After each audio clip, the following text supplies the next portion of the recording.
Hello दोस्तों। चंद्रयान 3 की सफलता भारत के लिए कई मायनों में एक बड़े बदलाव का प्रतीक बनेगी। विकास की नई राहें खुलने के अलावा चंद्रयान 3 की कामयाबी बॉर्डर की सुरक्षा के मोर्चे पर भी काफी मददगार साबित होगी।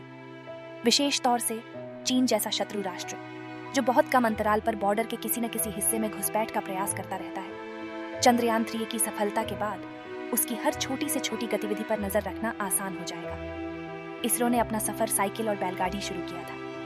रॉकेट को साइकिल पर और सैटेलाइट को बैलगाड़ी पर ढोया गया था। इसरो की मेहनत का नतीजा है कि अब भारत अंतरिक्ष अनुसंधान के क्षेत्र में दुनिया के टॉप देशों में शामिल है। इसरो भविष्य की कई महत्वपूर्ण परियोजनाओं पर काम कर रहा है।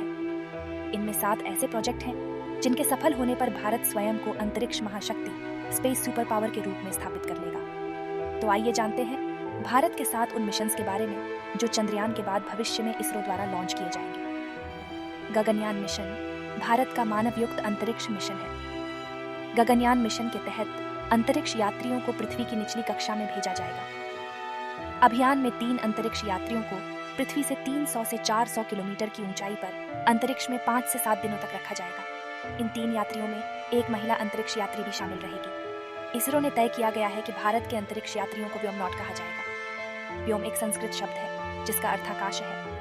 मानव रहित गगनयान मिशन में जिस रोबोट को भेजा जाएगा उसे व्योममित्र कहा जाएगा। इस मिशन के लॉन्च के साथ ही भारत अमेरिका, चीन, रूस देशों के क्लब में शामिल हो जाएगा।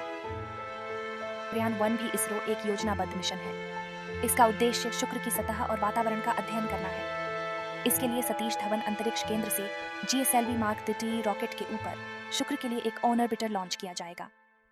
मिशन की अवधि 4 साल है। इसके साथ ही यह शुक्र के आयनमंडल और सौर हवा के एक दूसरे पर प्रभाव का अध्ययन भी करेगा।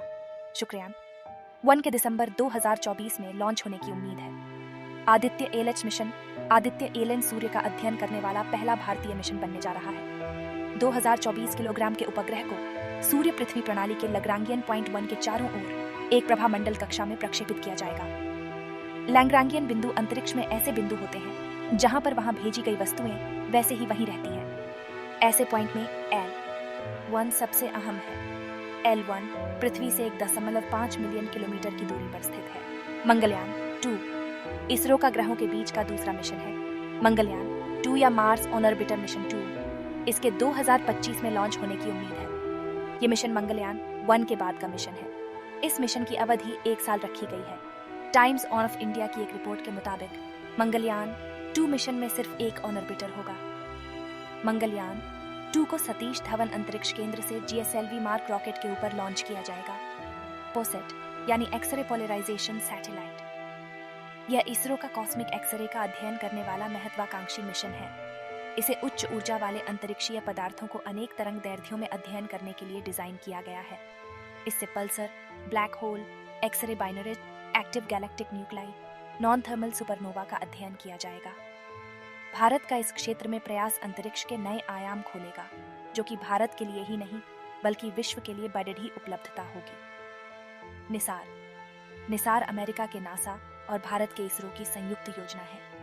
निसार का मतलब NASA ISRO synthetic aperture radar है, जो ड्यूअल फ्रिक्वेंशियल बैंड और इस बैंड पर काम करेगी। ये पृथ्वी अवलोकन का प्रोजेक्ट है। इसमें SUV कार साइज की सैटेलाइट शामिल होगी जिसका वजन करीब 2400 किलो होगा। स्पेडेक्स केंद्रीय परमाणु ऊर्जा और अंतरिक्ष मंत्री जितेंद्र सिंह ने संसद में बयान दिया था कि वर्ष 2030 तक भारत का अपना अंतरिक्ष स्टेशन होगा।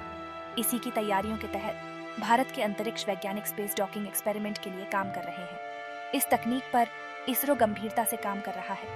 स्पेडेक्स प्रोजेक्ट के प्रयोग पहले ही किए जाने थे, लेकिन कोविड महामारी के कारण इसमें देरी हुई है। अब इसकी संभावना इस साल के अंत तक लॉन्च होने की है।